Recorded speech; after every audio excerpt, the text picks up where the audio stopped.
گا میں نے تمہارا ہاتھ پکڑ کر کے نہیں کہا تھا۔ اللہ کے رسول نے بھی ایک تعلیم دی تھی، میں نے بھی تمہیں ایک تعلیم دی تھی، تم نے رسول کی تعلیم کو چھوڑ کر کے میری تعلیم کو اپنا تو اپنے کیے ہوئے کا خود بھگتو۔ اسی طریقے سے یہ مال اور اولاد جس کو ہم نے غلط طریقے پر لگایا، یہ بھی کل یہی کہہ کر کے کھڑی ہو جائے گی۔ پہلا تو ایک تو ہے عقل مند، ایک ہے بے عقل۔ مال ہمارا بے عقل ہے، اس کو کوئی عقل نہیں ہے۔ ہم چاہیں اس کو کیا نا جوئے میں لگا دے، چاہے سٹے میں لگا دے، چاہے ہم اس کو مسجد کی تعمیر میں لگا دے، چاہے ہم اس کے خانقاہ بنا دے، چاہے ہم اس کے ذریعے سے مدرسے بنا دیں، چاہے ہم اس کے ذریعے سے قرآن کریم کی تعلیم کی اشاعت کر دیں، چاہے ہم اس کے ذریعے سے ناولوں کو خریدیں، یہ ہمارا اختیار ہے۔ پیسہ ہماری جیب میں ہے، ہم چاہے اس کو گلیوں میں پھینک دیں اور ہم چاہیں اس کو مسجد میں لگا دیں، ہم چاہیں اس کی شراب خریدیں، ہم چاہیں اس کے ذریعے سے کھجور خرید کر کے لوگوں میں استعمال کریں۔ اللہ نے ہمیں اختیار دے دیا، اللہ نے ہمیں اختیار دے رکھا نا، ہے نا؟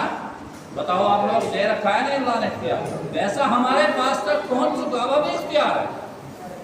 اگر کوئی اس کے خلاف آ کر کے کہے تو نے کیوں لگا رکھا، تیرا کیا مطلب ہے؟ مال میرا تھا، پیسہ میرا تھا، میں کہیں لگاؤں، تجھے کون روکنے والا ہے؟ جو تجھے طاقت ہمت دی کس نے مجھے روکنے کی؟ میرا ہے۔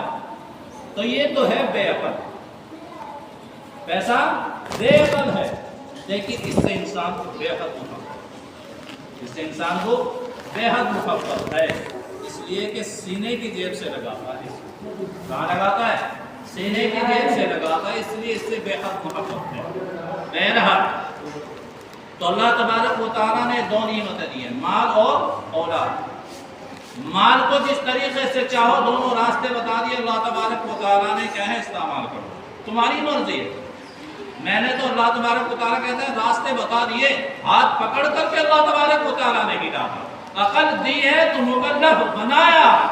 عقل نہیں دی تو مکلف نہیں بنایا۔ مال دیا ہے تو طریقہ بھی سمجھایا، مال نہیں دیا ہے تو طریقے کا بھی کوئی جواب نہیں۔ بہرحال دوسری چیز ہے اولاد۔ دوسری چیز کیا ہے؟ اولاد۔ یہ ہے عقل مند،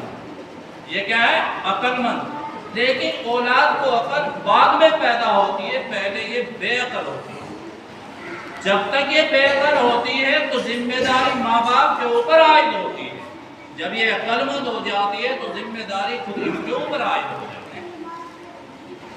جب بے عقل رہتی ہے، حال ہمارا یہ ہے کہ جب تک ماں باپ کی محبت ایسی جڑی ہوئی ہوتی ہے ان کے ساتھ میں کہ ان کو اچھا برا نہیں سمجھایا جاتا، بس صرف محبت کے اندر مستغرق ہے، محبت ہی محبت۔ اگر کہیں کسی کو گالی دے کر کے آیا اور کسی نے کہہ دیا کہ چل تیرے ماں باپ سے شکایت کروں گا، وہ شکایت لے کر کے آ گیا تو کیا کہیں گے؟ میرا بچہ تو قتل نہیں کر سکتا، چاہے روزانہ باپ کو گالی دیتا ہو، چاہے روزانہ گھر کے اندر بیٹھ کے بہنوں کو گالیاں دیتا ہو، چاہے ماں کو گالی دے رہا ہو روزانہ، لیکن کیا کہے گا؟ میرا بیٹا نہیں کر سکتا۔ اور اگر مان بھی لیا تو کیا کہے گا؟ بچہ ہے کر دیتا ہے، کوئی بات نہیں۔ اسے نہیں کہے گا کہ تو نے غلط کیا ہے، اسے نہیں کہے گا جو لے کر کیا ہے کہ تجھے وہیں تنبیہ کرنی تھی۔ محبت کے اندر کھو دیتا ہے، کیا ہوتا ہے؟ محبت کے اندر کھو دیتا ہے۔ اسی لیے اللہ نے کہا ہے کہ دونوں کی دونوں چیزیں آزمائش کی ہیں۔ اب قرآن کریم نے جہاں مال کے استعمال کا طریقہ بتایا ہے کہ اس کو کہاں کہاں استعمال کرنا ہے، ورنہ جواب دے ہوں گے، اسی طریقے سے اولاد کا طریقہ بھی، اولاد کو سمجھانے کا طریقہ بھی اللہ نے بیان کیا۔ قرآن کریم کے اندر اللہ تبارک و تعالیٰ ارشاد فرماتے ہیں وَإِذْ قَالَ لُقْمَانُ لِابْنِهِ وَهُوَ يَعِظُهُ يَا بُنَيَّ لَا تُشْرِكْ بِاللَّهِ إِنَّ الشِّرْكَ لَظُلْمٌ عَظِيمٌ۔ حضرت لقمان، ان کے متعلق لوگوں کو کہنا سب کا اتفاق اس بات کے اوپر ہے کہ اللہ کے برگزیدہ اور نیک بندے ہیں، نبی ہونے میں لوگوں کے اختلافات ہیں، بہرحال اس طرح میں انہوں نے اپنے بیٹے کو بلا کر کے کہا کہ اپنے پاس بیٹھا کر جہاں ہم اسے اپنے ہاتھوں کے ذریعے سے اچھے سے اچھا کپڑا پہناتے ہیں، جہاں ہم اسے اپنے ہاتھوں کے ذریعے سے لا کر کے اچھی اچھی غذاؤں کا انتظام اس کے لیے کرتے ہیں، جہاں ہم اس کے آرام کے لیے بڑی سے بڑی بلڈنگیں تیار کرتے ہیں، جہاں ہم اس کے بھوشیہ کے لیے اسے اچھی تعلیم دینے کی کوشش کرتے ہیں، جہاں ہم اس کے آگے کی زندگی کو تاکہ سنور جائے، عیش و عشرت کے ساتھ میں گزار سکیں، اونچے سے اونچی ڈگریوں کالجوں کا استعمال کیا ہے انتخاب کرتے ہیں، وہیں ہمیں اسے چاہیے کہ اس کے بارے میں بیٹھا کر کے یہ بھی سمجھانا چاہیے کہ تیرے اوپر حقوق کس کس کے ہیں۔ سب سے پہلا حق اللہ تبارک و تعالیٰ کی ذات کا عائد ہوگا۔ قرآن کریم نے کہا وَإِذْ قَالَ لُقْمَانُ لِابْنِهِ وَهُوَ يَعِظُهُ یا بنی لا تشرک باللہ۔ حضرت لقمان نے اپنے بیٹے کو اپنے پاس بیٹھا کر کے کہا، قرآن کریم خود اس بات کو بیان کرتا ہے، وَهُوَ يَعِظُهُ، نصیحت کرتے ہوئے، سمجھاتے ہوئے، محبت اور پیار کے ساتھ میں سمجھاتے ہوئے کیا کہا، یا بنی لا تشرک باللہ۔ جب ماں باپ محبت اور پیار میں آتا ہے تو کیا کہتا ہے، او میرے بیٹے، او میرے لخت جگر، کیا کہتا ہے، اے میرے لخت جگر، اے میرے بیٹے، اے میرے دل کے ٹکڑے، یہ کہہ کر کے بیٹے کو پکارتا ہے، نام لے کر کے نہیں پکارتا۔ ہوتا ہے نا صحیح؟ بتائیں آپ، صاحب اولاد ہے نا جی، اولاد اللہ نے سب کو دے رکھی ہے، نہیں دی اللہ اس کو بھی عطا کر دے جس کو اللہ نے محروم رکھ رکھا ہے۔ کیا کہتے ہیں جب محبت پیار میں آتے ہیں، او میرے بیٹے یہاں آ جائیں، نام رکھ رکھتا ہے لیکن نام سے نہیں پکارتے، محبت اور پیار کے اندر آ کر کے کہتا ہے میرے بیٹے یہاں آ جائیں۔ حضرت لقمان نے یہ انداز اپناتے ہوئے کہا، یا بنی لا تشرک باللہ، اے میرے بیٹے سب سے پہلے میری بات یہ مان لے کہ اللہ کی ذات کے ساتھ میں کسی کو شریک نہیں کرنا، اللہ کی ذات کے ساتھ میں کسی کو شریک نہیں کرنا، اس لیے کہ سب سے پہلے تیرے اوپر عائد جو ہوتا ہے، تو سب سے پہلے جو مکلف ہوتا ہے شریعت کے احکام کا، وہ سب سے پہلے اللہ تبارک و تعالیٰ کو ایک ماننا ہے۔ سب سے پہلے کیا ماننا ہے، اللہ کو ایک ماننا ہے، اس کے بعد ساری چیزوں کا مکلف ہوتا ہے۔ اللہ کو ایک مانے گا، نماز تیرے اوپر عائد ہوگی، زکوٰۃ تیرے اوپر عائد ہوگی، سجدے تیرے اوپر عائد ہوں گے، سب کچھ تیرے اوپر عائد ہوتی چل جائے گی، حج بھی تجھے کرنا پڑے گا، روزے بھی تجھے رکھنے پڑیں گے، سب کچھ تجھے کرنا پڑے گا، لیکن سب سے پہلے کیا ہوگا، لا الہ الا اللہ محمد رسول اللہ کہنا پڑے گا۔ تو حضرت لقمان نے اپنے بیٹے سے ایک طریقہ بیان کیا ہے قرآن کریم نے اولاد کی تربیت کا، لا تشرک باللہ، اے میرے بیٹے اللہ کے ساتھ میں کسی کو شریک نہ کرنا، اللہ کے ساتھ میں کسی کو شریک نہ کرنا۔ آج ہم اپنی زندگی کا ذرا سا مطالعہ کریں، روزمرہ کی اپنی زندگی کو ذرا سا دیکھیں، ہم اپنی اولاد کو بیٹھا کر کے سمجھاتے کیا، ہم اپنی اولاد کو بیٹھا کر کے اپنے پاس تربیت دیتے کس چیز کی، ہم اسے کون سے اخلاق اس کے اندر پیدا کرتے ہیں، ہمیں فرصت نہیں ہوتی۔ اور آج تو ایک اس دور کے اندر تو ایک نئی بیماری چل گئی دوستوں،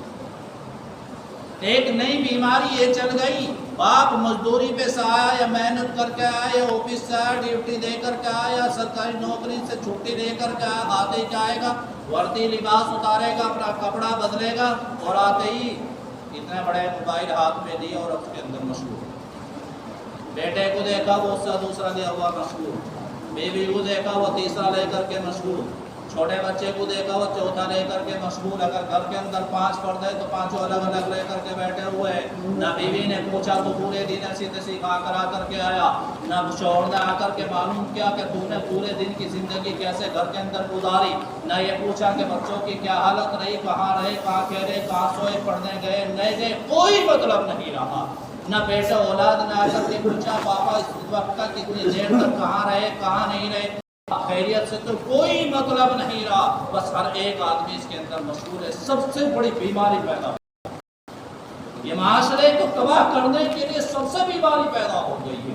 گاؤں میں کبھی کبھی پرانے زمانے کے اندر ایک ٹی وی اگر آ جاتا تھا تو گاؤں کے بچے اکٹھے ہو کر کے اس کے اندر جاتے، ماں باپ کو پتہ لگ جاتا، چپڑ رسید کرتے کیوں گیا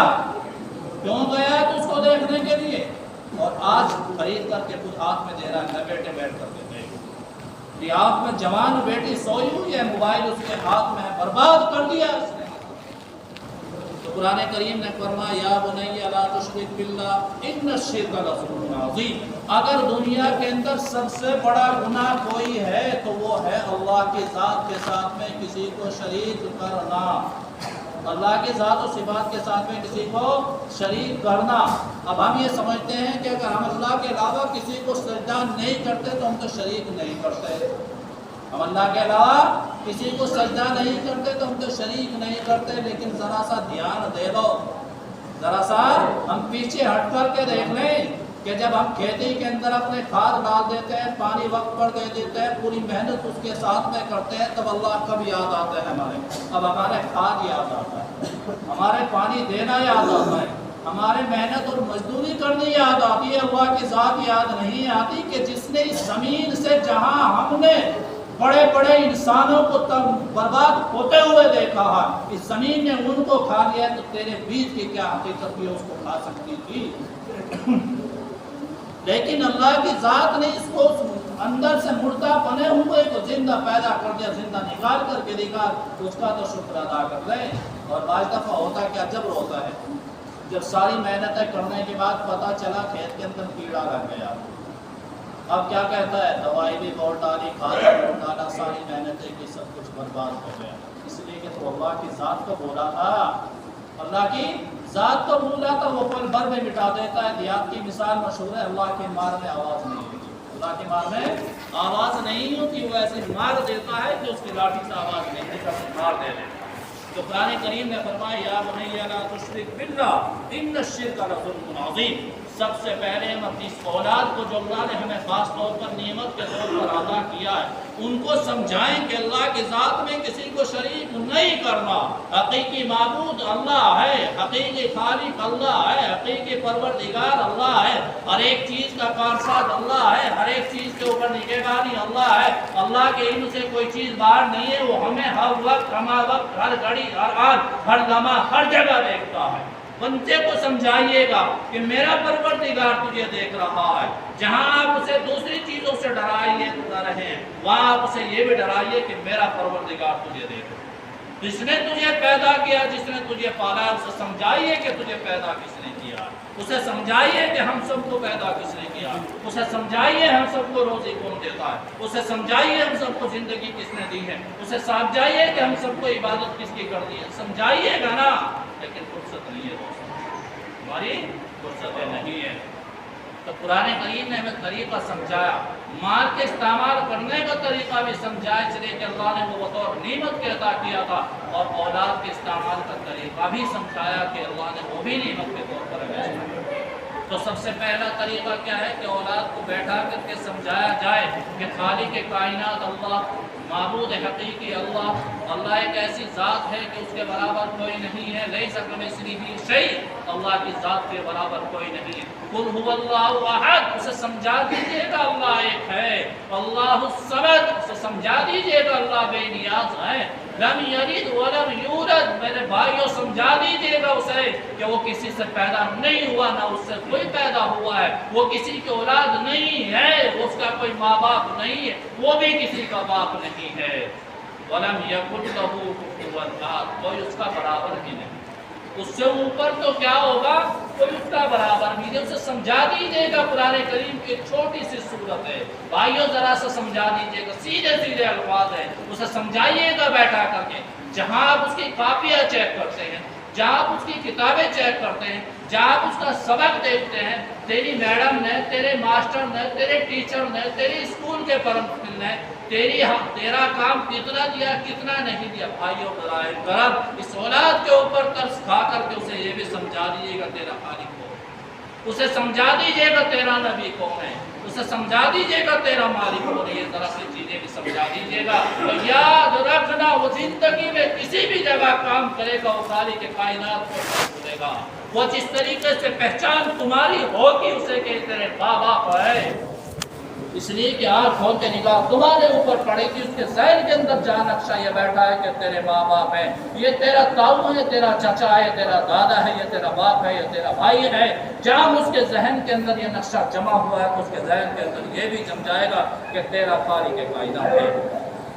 تیرا مالک حقیقی ایک ہے، تجھے اس کے علاوہ کسی کے سامنے سجدے کی ضرورت نہیں، وہ کسی بھی محفل کے اندر جائے گا، کہیں بھی بیٹھے گا، لیکن اس کا ذہن کے اندر کیونکہ ایک نقشہ بنا ہوا ہے، وہ جانے گا کہ اللہ کے علاوہ مجھے کسی کے سامنے سجدہ نہیں کرنا، وہ جانے گا مجھے اللہ کے علاوہ کسی سے نہیں مانگنا۔ بھائیوں، جس طریقے سے ماں سے محبت کرتے ہو، برائے کرم اس اولاد کی زندگی سے ذرا سی محبت، انہیں بچا لو ورنہ ایسی ڈگر پہ جا رہی ہے، چاروں طرف سے لوگوں نے دشمنی میں منہ کھول رکھا ہے کہ کسی طریقے سے اس ایمان کو تباہ و برباد کر دیا ہے۔ یاد رکھنا مسلمان کی ذات کو مٹانے کے لیے دنیا کے اندر کوئی تیار نہیں، صرف مسلمان کے عقیدے کو خراب کرنے کی ساری کوششیں ہیں، اس کے اندر سے ایمان کا جذبہ ختم ہو جائے یہ کوششیں ہیں۔ آپ اس بات پر آ جائیے کہ ہم اس چیز کو بچائیں گے، بہت آسان ہے، بہت آسان ہے کہ ذرا سا ٹائم جہاں آپ رات دن فکریں کر کر کے ان کے کما کھا رہے ہیں، رات دن فکریں کر رہے ہیں ان کی بلڈنگوں کی، رات دن فکریں کر رہے ہیں ان کی تعلیم کی، آپ ذرا سا وقت ان کی زندگی کے اندر یہ بھی دے دیجیے گا کہ بتا دیجیے تاکہ بچ جائیں۔ اللہ مجھے اور آپ کو سمجھ نصیب فرمائے۔